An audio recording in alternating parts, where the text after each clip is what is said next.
Harvey Strum. I'm a professor of history and political science at Russell Sage College in Albany and Troy, New York. And I'm giving my Zoom presentation from Albany, New York. And the topic is the Canadian press and the American presidential campaign of 1908. I will read the first couple of pages of my paper and then my conclusion in order to make sure we fit everything in, even though we're only three of us instead of five. In 1896 and 1900, the Canadian press was virtually unanimous in their hostility to William Jennings Bryan, the Democratic presidential candidate in both 1896 and 1900.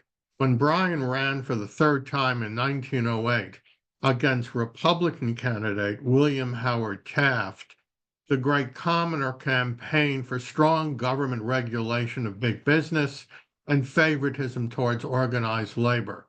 These policies alienated the majority of conservative, business-oriented, liberal, and conservative party editors, the two major parties in Canada, who preferred the election of the more conservative and, in their opinion, more sane William Howard Taft. Canada's financially controlled most of the press and abhorred Bryan's political and financial radicalism. Bryan's policies might indirectly challenge Canada's economic nationalism. High tariffs, by the way. Most of Canada's press looked at horror at the thought that the American people might elect a radical who would influence the growth of political radicalism in Canada. Newspaper editors in Canada viewed Bryan as an erratic and quixotic radical who threatened the American economy and American social structure. However, unlike 1896 and 1900, part of the Canadian press representing radical agrarians in Western Canada, social reform liberals, trade unionists, fundamentalist Protestants, and militant anti-Catholic Protestants who wanted Bryan to win. Newspapers representing Western agrarians, the Grain Growers Guide, a trade unionist, the Industrial Banner, which was published in London, Ontario, social reform liberals like the Windsor Record in Ontario, Toronto Star, and the Innisfail Freelance, which was in Alberta, by the way, and anti-Catholic Protestants of the Orange Order, which was Toronto Sentinel and Orange Protestant, favored the Great Commoner. In addition, a number of newspapers considered both Taft and Bryan acceptable and remained neutral, unlike 1896 and 1900. On the left, however, Canadian socialist editors, like those at the Vancouver Western Clarion and the Winnipeg Voice, viewed both men as tools of the corporate elite and preferred the American socialist presidential candidate Eugene V. Debs, who had been a labor leader. Canadian press hostility lessened in 1908, and even many anti-Bryan newspaper editors commended Bryan for his honesty, sincerity, and idealism, while opposing his radical economic and political beliefs. The editor of the anti-Bryan liberal Kingston Whig, which published in Ontario, described Bryan's personality: charming, he has the eloquence of tongue unsurpassed. He has the wealth of thought that makes him an attractive figure anywhere, in any position. A certain degree of ambivalence emerged in the Canadian press in 1908. The absence of free silver, populism, anti-imperialism, and anti-British diatribes, themes in Bryan's 1896 and 1900 campaigns, lessened Canadian press hostility to Bryan.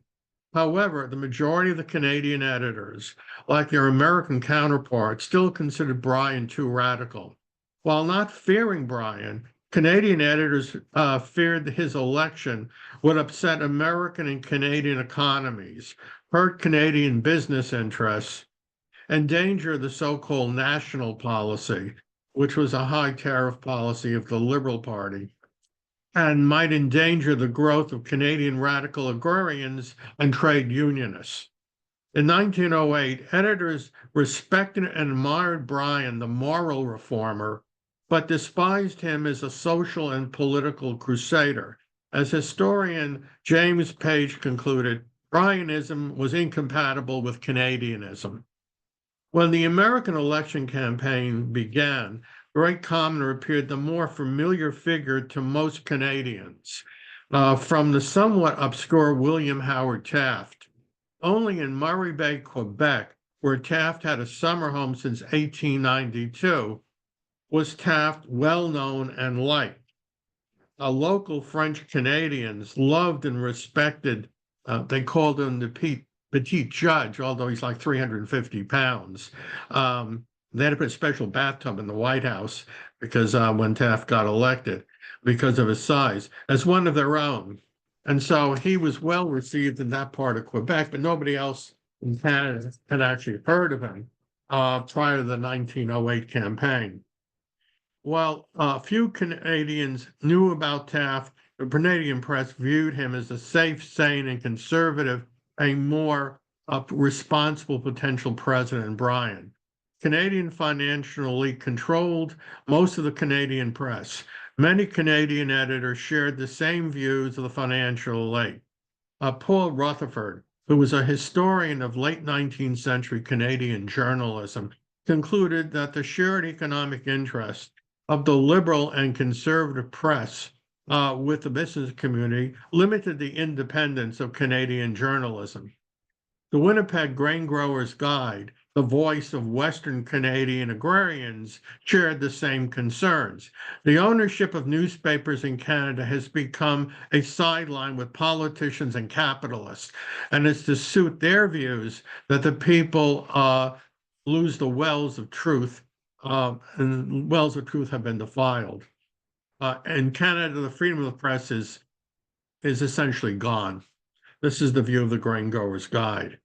Similarly, according to historian Ramsay Cook, the success of the Canadian entrepreneurs in the early 20th century created concentrated economic power in the hands of a few men. And there really wasn't any muckraking tradition in Canada during this period compared to the United States. They wished to avoid Yankee Republican ideas like Bryan's, essentially moving north of the 49th parallel.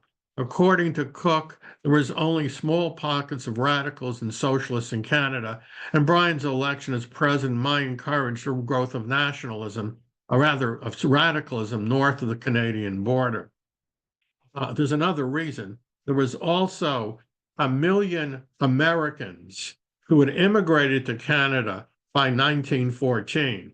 And by 1920, there were 1,250,000 Americans, primarily in the provinces of Saskatchewan and Alberta.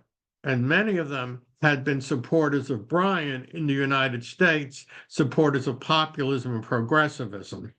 And so they became the basis in part for the Canadian progressive movement that emerged in the latter part of the first decade of the 20th century. So these radical ideas went north of the border, and actually even more radical Americans like Eugene V. Debs visited British Columbia and played a role in the emergence of radical unionism in particularly British Columbia during this time period. So although conservative business interests that wanted to prevent radical ideas, Bryan, American populism, progressivism, and even socialism of Eugene V. Debs' kind, or even more radical socialism of Daniel De Leon of the Socialist Labor Party, had an impact on unions in Western Canada, primarily in British Columbia, because of the nature of the people being unionized, miners in particular out there. In brief, everyone likes Bryan in this country. His politics has no weight. His personality is everything. He is the biggest personality to ever visit Canada.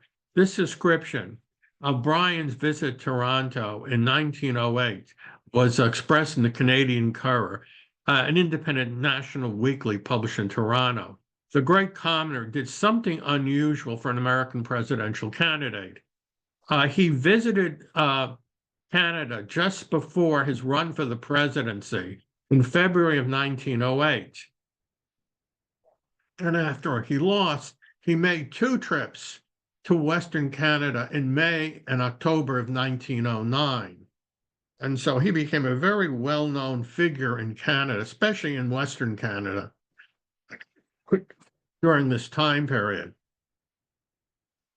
Judging from the expressions of satisfaction that have freely been spoken, it is safe to say that he came and saw and conquered.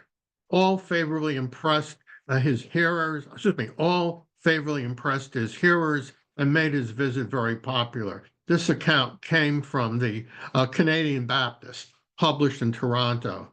Commending Bryan's speeches, the Toronto Presbyterian concluded that as a result of Bryan's visit, the American presidential election will be watched with even keener and more sympathetic interest than in the past.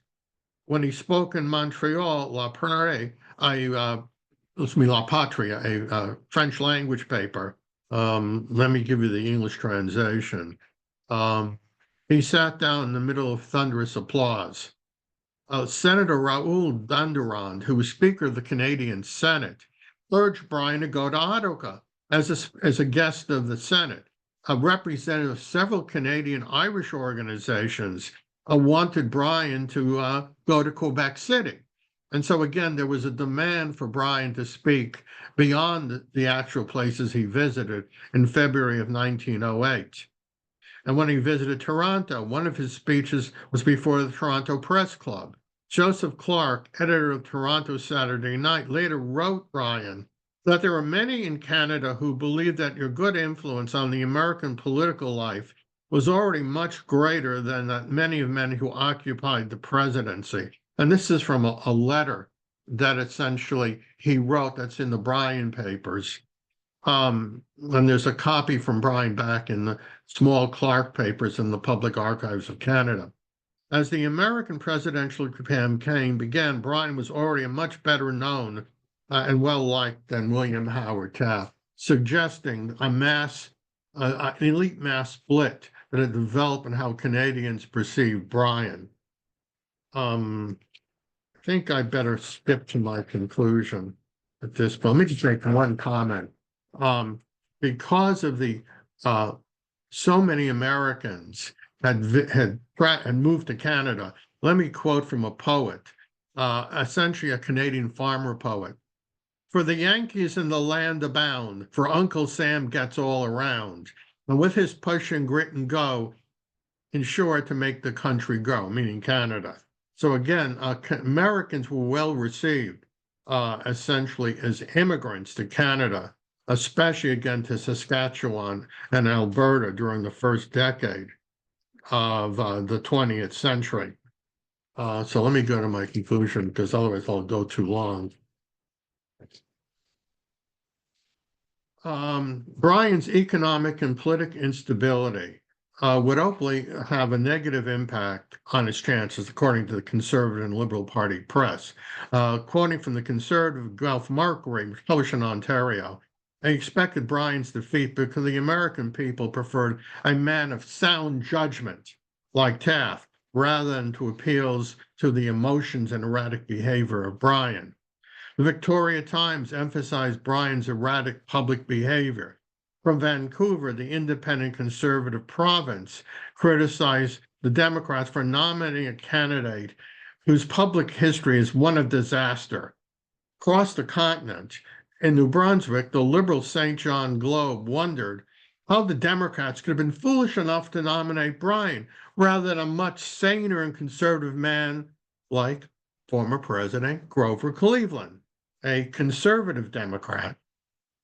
There emerged, however, in 1908, a degree of ambivalence in the anti-Bryan press that did not really exist in 1896 or 1908. Some papers mixed kind words with sharp and severe criticism.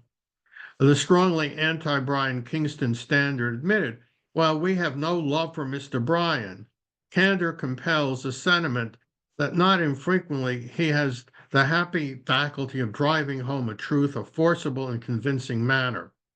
Another conservative paper, the Hamilton Spectator, praised Taft and Bryan as men of unimpeachable character. Even the conservative Toronto News considered Bryan a man of singular purity of character, eloquent, picturesque, attractive, and lovable. According to the liberal Kingston Whig, Bryan was a man of many parts, versatile, able, genial, and conciliatory. And as the liberal regional leader expressed it, study William Jennings Bryan. It doesn't matter whether you're a liberal or a conservative, a Democrat or Republican or a socialist. Bryan is a man of whom may be said that he's never known defeat, for his sort of manhood can't be defeated, as it is a sort of that Canada needs as well as the United States right now.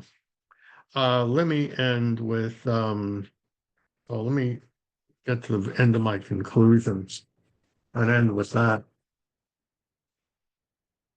Bryan did something unusual for an American presidential candidate. He visited Canada, as I mentioned, at the beginning of his campaign, and made 2 more trips to Canada of his 3rd defeat.